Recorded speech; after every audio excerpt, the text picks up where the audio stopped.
नमस्कार, बहुत स्वागत। भारत एक्सप्रेस देख रहे हैं आप, आपके साथ मैं हूं रोहित पोखरिया, लेकर हाजिर हूं हमारी एक खास पेशकश वेंटिलेटर पर एमवीए। राष्ट्रीय स्तर पर इंडिया गठबंधन कहलाने वाला अलायंस महाराष्ट्र में महाविकास अघाड़ी के नाम से जाना जाता है। कांग्रेस के नेतृत्व में उद्धव ठाकरे की शिवसेना और शरद पवार की एनसीपी इसके महत्वपूर्ण सहयोगी रहे हैं। पिछले साल हुए लोकसभा चुनावों में एमवीए ने शानदार प्रदर्शन करते हुए महाराष्ट्र में एनडीए को पछाड़ दिया, लेकिन उसके बाद विधानसभा चुनावों में विपक्षी गठबंधन महज 46 सीटों पर सिमट गया। वहीं पिछले कुछ रोज से शरद पवार और संजय राउत के बयान सामने आ रहे हैं। ये बता रहे हैं कि एमवीए अब महाराष्ट्र में अंतिम सांसें गिन रहा है। एक तरफ शरद पवार मराठी भाषा के जरिए पीएम मोदी से नजदीकियां बढ़ा रहे हैं, तो वहीं संजय राउत के बयानों में लगातार मुख्यमंत्री देवेंद्र फडणवीस के कसीदे पड़े जा रहे हैं। पवार का मोदी को न्योता, इंडिया गठबंधन पर संकट बढ़ा।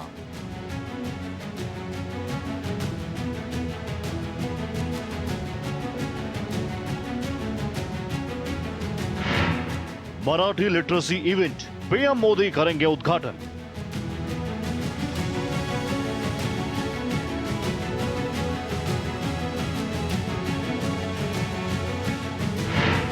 कांग्रेस से किनारा, एमवीए को राज्य में साथियों ने नकारा।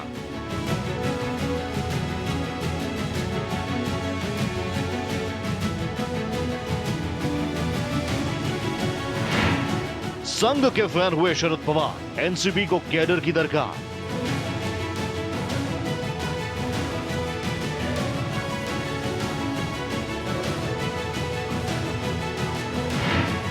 बीजेपी उद्धव की करीबी, देवेंद्र फडणवीस की तारीफ की।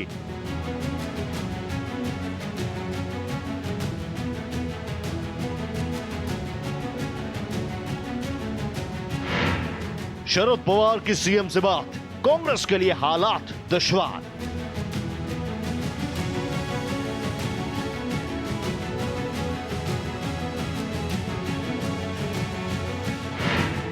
नामुमकिन कुछ भी नहीं, फडणवीस ने अटकलों को हवा दी।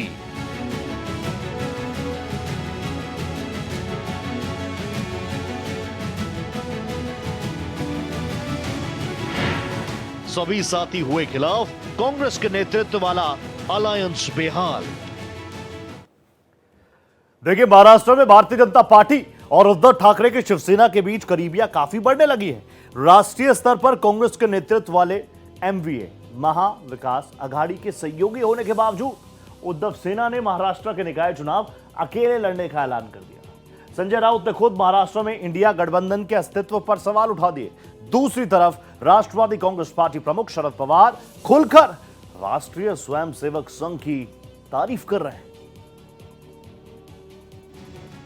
महाराष्ट्र की राजनीति में बड़े उलटफेर के संकेत मिल रहे हैं।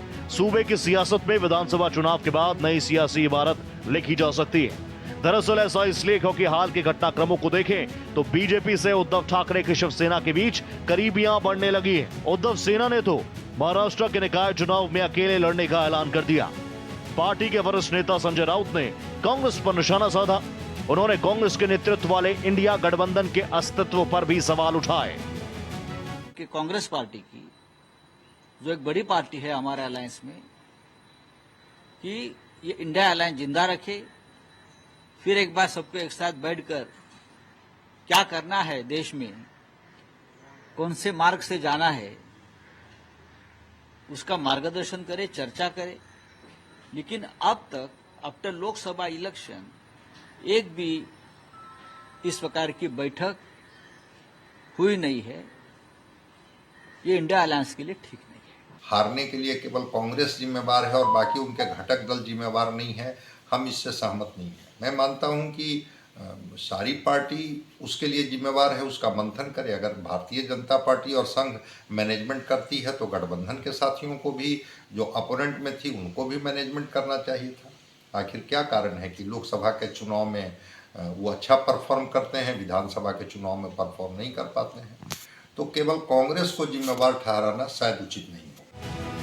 दूसरी ओर उद्धव ठाकरे की शिवसेना खुलकर सीएम देवेंद्र फडणवीस की तारीफ कर रही है। हालांकि खुलकर फैसले का ऐलान होने से पहले उद्धव ठाकरे की शिवसेना की तरफ से बीजेपी की तारीफ करते हुए कांग्रेस को आईना दिखाया जा रहा है। वहीं शिवसेना प्रमुख उद्धव ठाकरे ने नागपुर में महाराष्ट्र के मुख्यमंत्री देवेंद्र फडणवीस से मुलाकात की, जबकि आदित्य ठाकरे तो फडणवीस से कई बार मिल चुके हैं। हाल ही में सामना में लेख लिखकर फडणवीस के काम की खूब तारीफें की गई। शिवसेना विधायक आदित्य ठाकरे ने सीएम फडणवीस से मुलाकात की। इसके बाद उद्धव ठाकरे के बेटे आदित्य ने कहा कि हमने मुख्यमंत्री से बातचीत और विनती की है कि जो वाटर फॉर ऑल योजना है जिसे हम लेकर आए थे उस पर वे अमल करें। हमने पहले भी कहा कि अच्छे कामों में हम सत्ता पक्ष का साथ देंगे, जनता के कामों के लिए साथ आना जरूरी है। हमने मुख्यमंत्री महोदय से बातचीत की, विनती की है कि जो वाटर फॉर ऑल पॉलिसी है मुंबई के लिए हमने जो लाई थी, घरों का स्टेटस, लीगल स्टेटस न देखते हुए उनको पानी मिलना, ये वापस वो अमल करे उस पर, क्योंकि हमने वो पॉलिसी लाई थी, पिछली सरकार ने स्थगित किया था। और दूसरे यानी जो रिटायर्ड पुलिस पर्सनल है उनके काफी सारे विषय थे, उन पे बातचीत हुई। देखिए, इसमें ज्यादा कोई रीड करने की जरूरत नहीं है। अच्छे कामों में हम साथ देंगे और हमने ये पहले भी कहा है, सदन में भी कहा है कि विरोधी पक्ष हो या सत्ताधारी पक्ष हो, जनहित के कामों के लिए, जनता के कामों के लिए साथ आके काम करना जरूरी है। फडणवीस की तारीफ का मतलब है कि भारतीय जनता पार्टी की तारीफ। और गढ़चिरौली में जो नक्सल प्रभावित इलाका है, जिस तरह से विकास कार्यों को अंजाम देवेंद्र फडणवीस के द्वारा दी जा रही है, इसको लेकर के अपने मुखपत्र सामना में इसकी इन्होंने चर्चा की, खुलकर के तारीफ की कि अगर विकास की गति इसी तरह से रहेगी तो महाराष्ट्र की तस्वीर बदल जाएगी। तो हमेशा तारीफ, और ख़ास करके अपने सूबे के मुखिया की तारीफ, जबकि वो विपक्ष में बैठे हुए हैं, इसके मायने तो लगाए ही जा सकते हैं। और सावरकर के मुद्दे पर तो दोनों एक साथ हैं ही। अगर जब भी कांग्रेस सावरकर को लेकर के कोई सवाल खड़ा करती है तो शिवसेना के अपने स्टैंड बदल जाते हैं। तो हिंदुत्व के मुद्दे पर क्यों नहीं आ सकते हैं उद्धव ठाकरे? ये तो इन लोगों का नेचुरल अलायंस रहा है। ठीक है, परिस्थितियां बनी जिसमें वो विपक्ष में चले गए, उनकी पार्टी टूट गई, एकनाथ शिंदे इनसे अलग हो गए, लेकिन कल हो सकता है कि भारतीय जनता पार्टी और शिवसेना उद्धव गुट के बीच में नज़दीकियां हो सकती है। राजनीति में संभावनाओं से कैसे इनकार किया जा सकता है।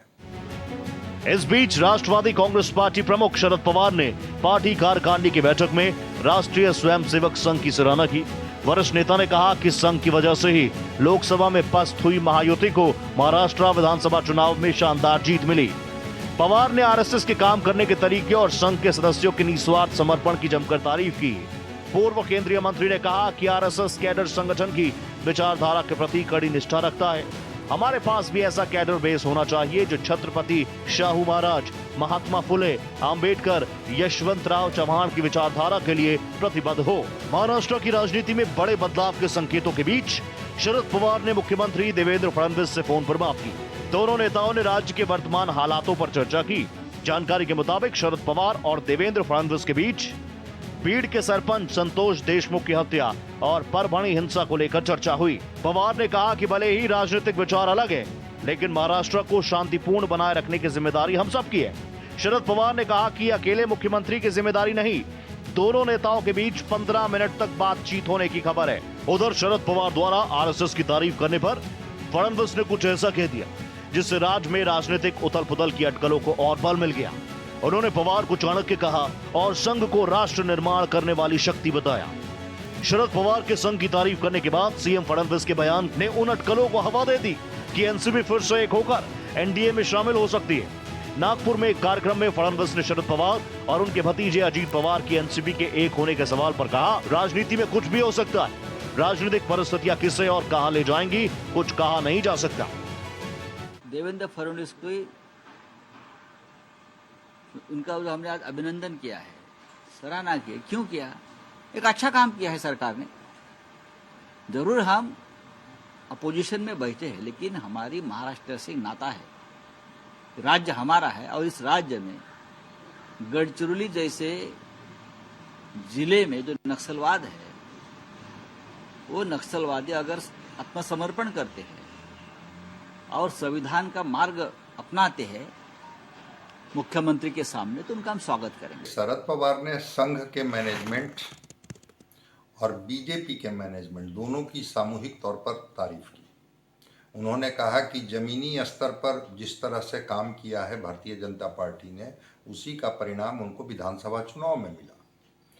तो सियासतदान अगर कोई इस तरह की बात किसी अपने अपोनेंट्स की प्रशंसा कर रहे हैं तो इसके सियासी मायने तो हैं। वो मैसेज देने की कोशिश कर रहे हैं कि ऐसा नहीं है कि हम जिस गठबंधन में हैं हम उसी गठबंधन में बने ही रहेंगे। अगर परिस्थितियां बनेगी तो हम गठबंधन बदल सकते हैं और हम सरकार, चाहे वो केंद्र की स्तर पर हो या राज्य के स्तर पर हो, हम सरकार में शामिल भी हो सकते हैं। तो हमेशा सियासतदान की जो भाषा होती है, जैसे ही वो कोई बात बोलते हैं उसके लंबे मायने होते हैं, उनके मायने बड़ी दूर तक होते हैं। तो शरद पवार ने तारीफ कर करके ये बताने की कोशिश की है कि अगर हमने गठबंधन बनाया लेकिन जमीनी स्तर पर अगर हम लोग काम नहीं करेंगे तो फिर हम सत्ता से काफी दूर हो जाएंगे। चलिए, महाराष्ट्र से क्या संकेत आ रहे हैं वो भी आपको विस्तार से समझाता हूं। देखिए, एनसीपी प्रमुख शरद पवार ने प्रधानमंत्री नरेंद्र मोदी को अखिल भारतीय मराठी साहित्य सम्मेलन का उद्घाटन करने के लिए आमंत्रित कर दिया। यह कार्यक्रम मराठी भाषा को शास्त्रीय भाषा का दर्जा देने के लिए आभार की अभिव्यक्ति मानी जा रही है। पीएम मोदी के इस कार्यक्रम में शामिल होने को लेकर राजनीतिक अटकलें भी काफी तेज हैं। प्रबल संभावना है कि महाराष्ट्र से दूर दिल्ली में होने जा रहे इस कार्यक्रम के जरिए शरद पवार प्रधानमंत्री नरेंद्र मोदी से मिलकर एनसीपी और बीजेपी में करीबी लाने की पुरजोर कोशिश कर सकते हैं।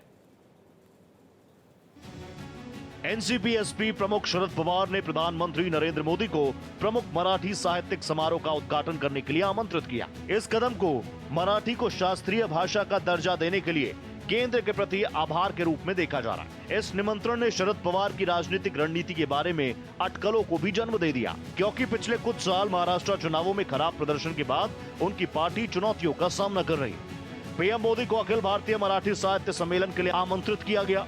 इस आयोजन समिति के अध्यक्ष पवार, ये कार्यक्रम अखिल भारतीय मराठी साहित्य महामंडल के बैनर तले आयोजित किया जाता है। प्रधानमंत्री को भेजे अपने निमंत्रण में शरद पवार ने कहा, ये पहली बार है कि अखिल भारतीय मराठी साहित्य सम्मेलन दिल्ली में 21 से 23 फरवरी तक आयोजित किया जा रहा है। इस कार्यक्रम के 37वें संस्करण का उद्घाटन पूर्व प्रधानमंत्री जवाहरलाल नेहरू ने किया था। अखिल भारतीय मराठी साहित्य सम्मेलन 1878 में शुरू हुआ था और तब इसे पहली बार न्यायमूर्ति महादेव गोविंद रानाडे ने पुणे में ग्रंथकार सम्मेलन के रूप में आयोजित किया था। इस कार्यक्रम में लोकमान्य तिलक, नामदार गोखले, वीडी सावरकर और काका साहेब कारगिल जैसे प्रमुख हस्तियां शामिल हुई हैं।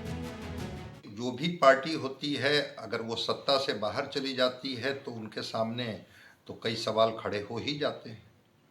पार्टी का जो संगठन का दबाव होता है, खास करके शरद पवार जिनका कि काफ़ी संस्थान है वहाँ, इसको लेकर के भी माने जाते हैं कि सत्ता में रहने के बाद कहीं ना कहीं से उसके संरक्षण उसे मिलता है, सत्ता का संरक्षण संस्थानों को मिलता है।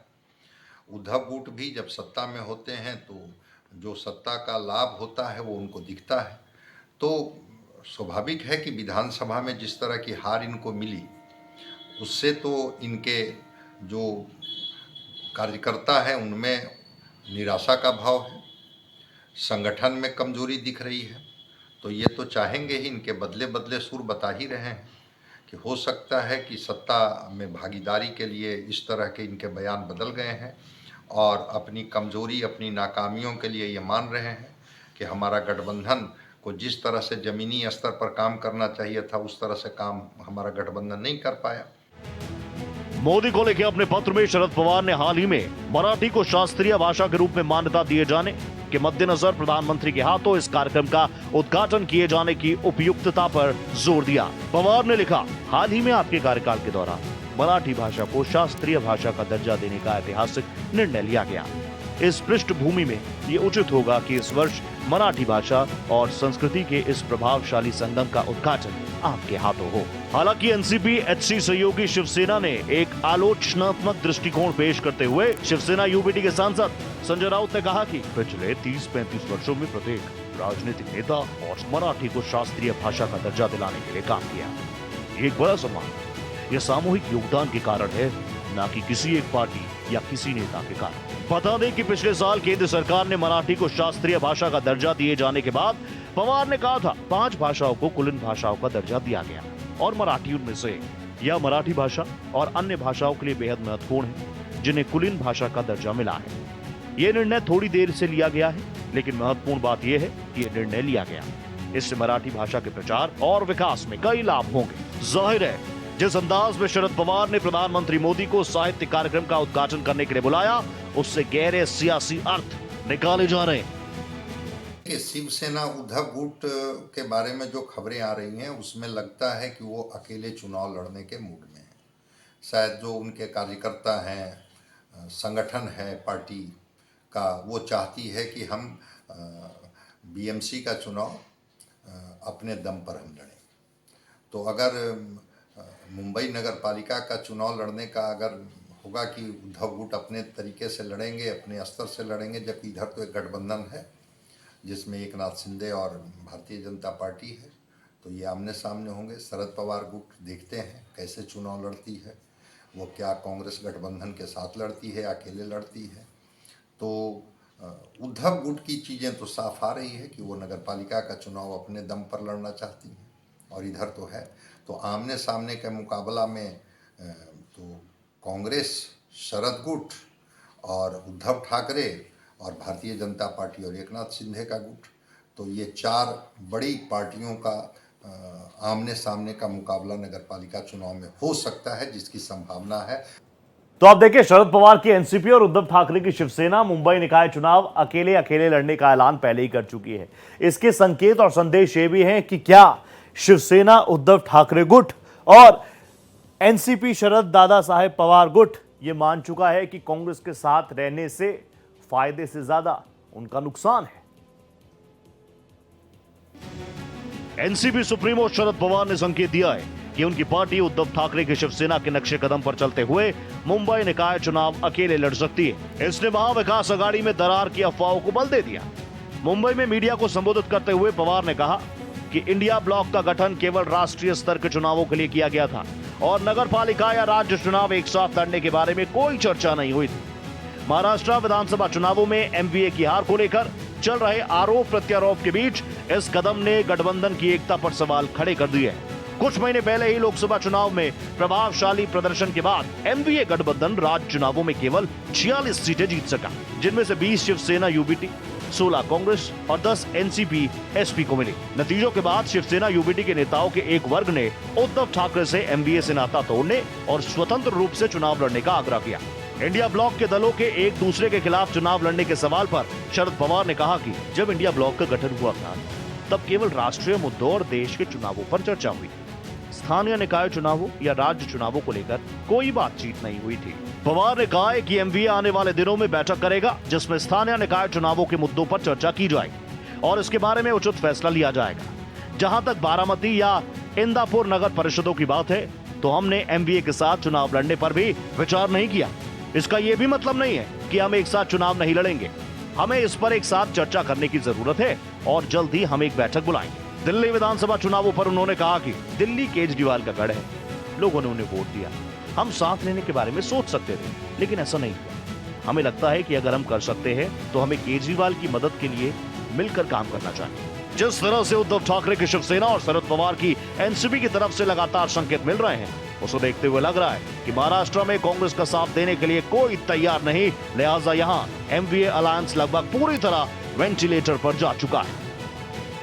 दिल्ली में तो बिखराव दिख गया कि किस तरह से आपके साथ बाकी पार्टियां खड़ी हो गई और कांग्रेस वहां अकेले पड़ गई, अलग थलग पड़ गई।